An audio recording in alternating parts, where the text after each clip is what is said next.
নিজেকে বড় মনে করা এটা শয়তানের স্বভাব। কার স্বভাব? বিনয়ী হওয়া এটা নবীদের স্বভাব। আল্লাহ তাআলা ফেরেশতাদেরকে বলেছিলেন উসজুদু লি আদম, তোমরা আদমকে সিজদা দাও। ফাসাজাদাল মালাইকা কুল্লুহুম, সবাই সিজদা দিল ইল্লা ইবলিস, কে ছাড়া? ইবলিস ছাড়া। সে নিজেকে বড় মনে করেছিল, শয়তান। কিভাবে? সে লজিক খাটাইলো আল্লাহর সাথে। সে লজিক দিয়ে আল্লাহর বলে, আল্লাহ ক্বালা আনা খায়রুম মিনহু, আল্লাহ আমি কেন সিজদা দেব? আমি তো আদমের চেয়ে শ্রেষ্ঠ, আমি বড়। আল্লাহ বলতেছে তুমি বড়? কেমনে বড়? শয়তান বলে খালাকতানি মিন নার, আপনি আমারে বানাইছেন কি দিয়ে? আগুন দিয়ে। ওয়া খালাকতাহু মিন তিন, আর আদমকে বানিয়েছেন মাটি দিয়ে। কি দিয়ে?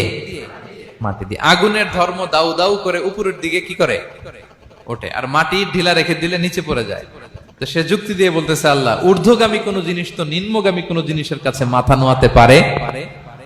যুক্তি। মনে রাখবেন, যুক্তি সব জায়গায় খাটে